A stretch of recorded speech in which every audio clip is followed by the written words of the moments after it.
మధులేటి స్వామి క్షేత్రంలో ముక్కోటి ఏకాదశి సందర్భంగా ఏర్పాట్లు కానీ భక్తులకు కార్యక్రమాలు కానీ ఏమున్నాయో ఒకసారి వివరించండి.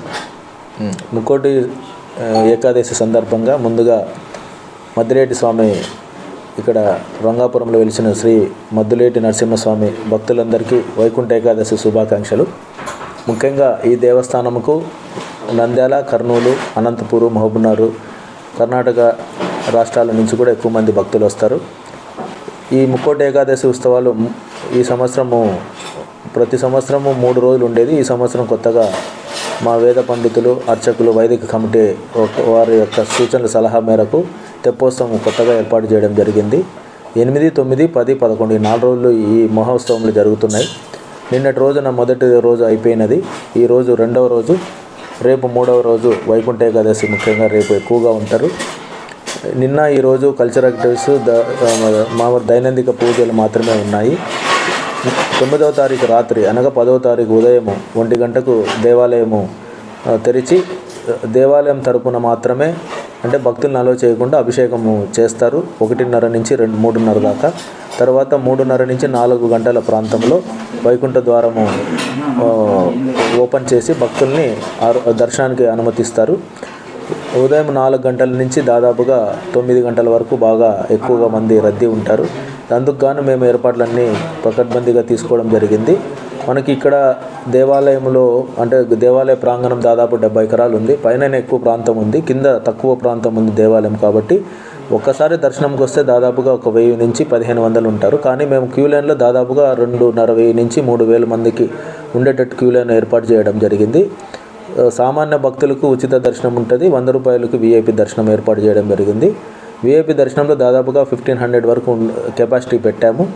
తర్వాత ఉచిత దర్శనంకి దాదాపుగా 2,500 నుంచి 3,000 వరకు ఉంది. కాబట్టి ఎటువంటి ఇబ్బంది లేదు. వాళ్ళకి medical facility plus police protection కూడా కిందన ఒకటి హాల్ లాగా పెట్టాము. అక్కడే ఉంటారు. ఎటువంటి ఇబ్బంది వచ్చినా అక్కడే మేమే అక్కడ ఉంటాము. మన స్థానిక లీడర్ కాబోయే మనకి గత చైర్మన్ గారు ఎల్నాగయ్య గారు ఇక్కడ ఉండి ఏర్పాట్లన్నీ చూస్తున్నారు.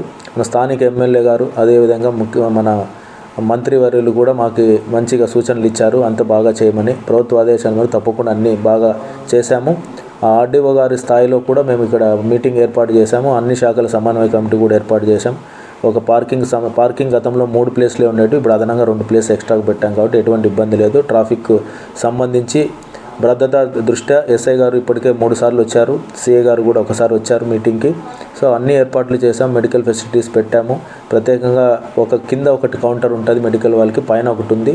ఏదన్నా ఎవరికైనా ఇబ్బంది ఉంటే కింద చెప్తే తర్వాత సెలూన్ వాటి పెట్టడానికి కూడా ఏర్పాటు చేశాము. వాళ్ళు 8 మంది మెడికల్ వాళ్ళు వచ్చారు. డాక్టర్ గారు కూడా ఇక్కడ ఉన్నారు.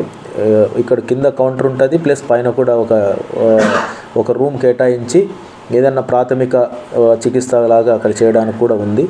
తర్వాత వాటర్ ఫెసిలిటీస్, అన్నదానం ఉంటుంది. కళ్యాణము మనకి ఉదయం 10 గంటల నుంచి ఉంటుంది, దాదాపు 2 గంటల ప్రాంతం, 2 గంటల వరకు. సో 11:30 నుంచి అన్నదాన కార్యక్రమం మొదలెడతాం. అన్నదానం కూడా ఈసారి మహిళలకు తర్వాత పురుషులకు సపరేట్ కౌంటర్లు ఏర్పాటు చేయడం జరిగింది. పురుషులకు దాదాపు 7 కౌంటర్లు, మహిళలకు 8 కౌంటర్లు. మేము దేవస్థానం నుంచి అన్నదానం కాకుండా డోనర్స్ కూడా ఒక 3 వచ్చారు. వాళ్ళకు కూడా దేవస్థానం ఎదురుగా ఉన్న ఖాళీ స్థలంలో వాళ్ళు కూడా ఏర్పాటు చేశారు. సో దాదాపుగా 30,000 మంది నుంచి 40,000 మంది వరకు వచ్చే అవకాశం ఉంది. ఎటువంటి ఇబ్బంది లేకుండా అన్ని ఏర్పాట్లు చేశాము. కింద ప్రాంతంలో వాటర్ ప్యాకెట్స్ ఇస్తున్నాం త్రాగునీరుకి. పైన మాత్రం 15 నుంచి 18 వాటర్ ట్యాంకులు పెట్టాము. ఎటువంటి ఇబ్బంది లేకుండా అన్ని ఏర్పాట్లు చేశాం. శ్రీ మద్దులేటి నరసింహస్వామి ముక్కోటి ఏకాదశి సందర్భంగా ఈరోజు 2వ రోజు బండలాగుడు పోటీలను ప్రారంభించడం జరిగింది.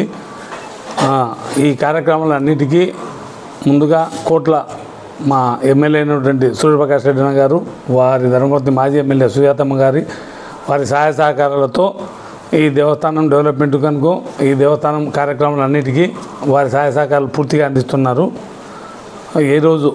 ఈరోజు రేపు నిన్నటి నుంచి ప్రారంభమైనది. రేపు ముక్కోటి ఏకాదశి సందర్భంగా ఈరోజు కానీ రేపు కానీ భక్తులకు ఎటువంటి ఇబ్బంది లేకుండా రవాణా సౌకర్యాలు అయితేనేమి, ఆహారము, నీరు అన్నీ సమృద్ధిగా వాళ్ళకి ఎటువంటి ఇబ్బంది లేకుండా పూర్తిగా సహకరించడం జరుగుతుంది.